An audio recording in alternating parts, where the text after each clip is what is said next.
Oh, hey guys, what's going on?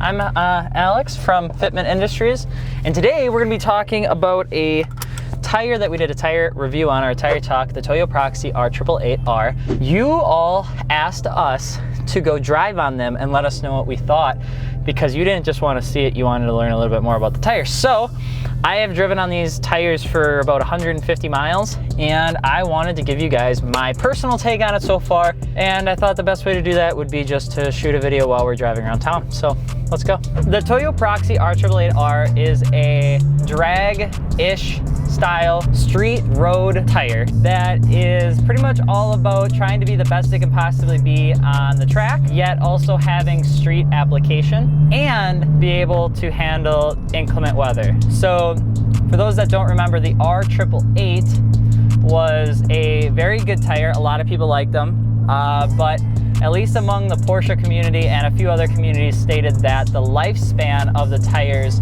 was not that long. And on top of that, the actual capability of it driving in the rain was next to impossible. So Toyo decided that they wanted to make their tires better, which is a great thing, because the R888R is definitely a higher end tire, I would say, more expensive, but a lot of that price just comes from the brand.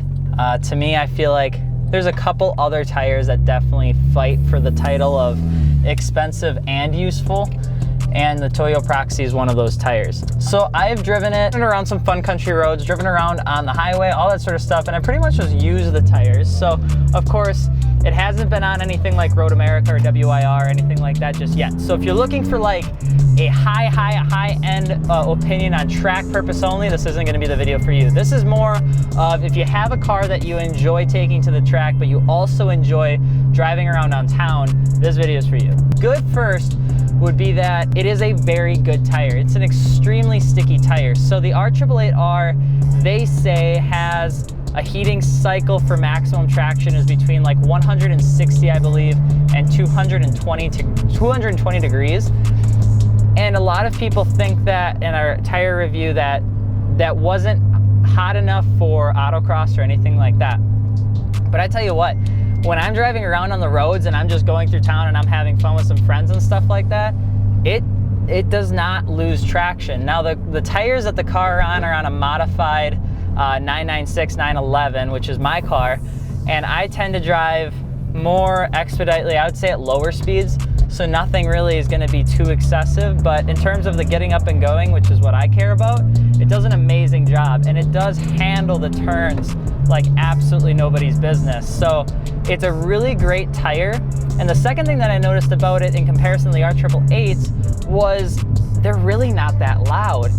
The car is loud, obviously, so you have to take that into consideration. But when I was driving around on these R888Rs, you know, people were complaining about noise, but there really isn't any. At least on my car, there's really no road noise. I would say the 315/25s that I had before these tires ultimately were more road noisy and had more, I would say, rebound than my 305/30s do. The sound and just the quality that you're getting has been really great for me, in my personal opinion, and how I drive. And probably one of the final big points that I would make with these tires is they're just a good tire. They grip well, they're quiet, they're not noisy, they're not, you know, they're high priced, but they're worth it. And could you throw these on an autocross car on a warm day? I would say yes. Yes, you could. You could get these up to heat, you could get these sticky, you could get them to last. Should you? Maybe not. There are other options that I think offer more versatility than the R888 does.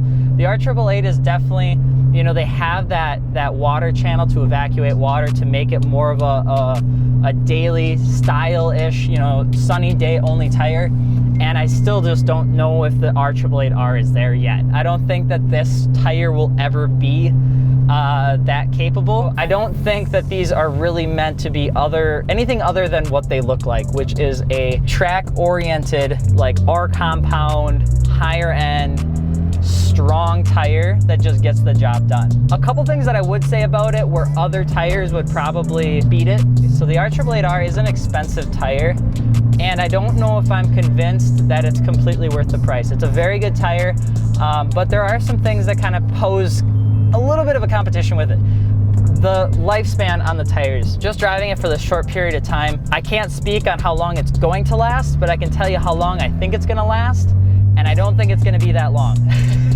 They stick so well, but because they stick so well, they just, every single time I'm taking little pieces off the tire when I put the car back into the showroom. It's just not something that I foresee lasting too long. And because of the price, you know, you're kind of competing with the Michelin higher up wheels. You're kind of competing with the Toyo T1Rs and stuff like that. And you know, it's definitely gonna, these other companies are definitely gonna give this tire a run for its money. The second thing, and this is something that I've noticed in just a lot of higher end Toyo tires in general, is the sidewall is just a little bit, seems just a little bit bulkier than other brands' tires. And I know that sounds like a really weird thing to say, again, it's just my opinion, but it's just kind of bulkier. You know, the sidewall definitely feels more like a 33 or a 34, even though that number doesn't exist, than it does a 30. And I know that sounds ridiculous, I hear ya. It just doesn't seem like it's as thin as other 305/30s that I've seen and that I've ran in the past.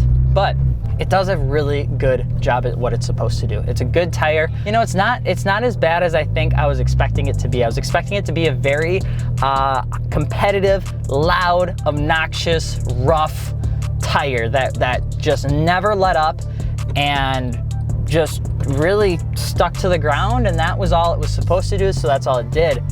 And it does all the good stuff without really any of that bad stuff. It's not that loud. It's really not that terrible to ride on. It's not that bad of a ride. You know, is it the best within its class? I guess that depends on the purpose that you're using it for. So this has been really great for me, but because of the sidewall issue, you know, some of my sidewalls getting eaten up a little bit just because of the measurements. Could you compete against something else? Maybe. Definitely. So don't forget to subscribe, because we're trying to make cool content for you guys that you want to watch. So let us know what you want to see, and check out www.fitmentindustries.com. We have wheels, tires, suspension, airlift. We've got all sorts of really, really cool stuff. So go out there, support us. Let us know if you need help with making a purchase on wheels, tires. That's what we're here for. But I am Alex from Fitment Industries. We'll see you later. Peace.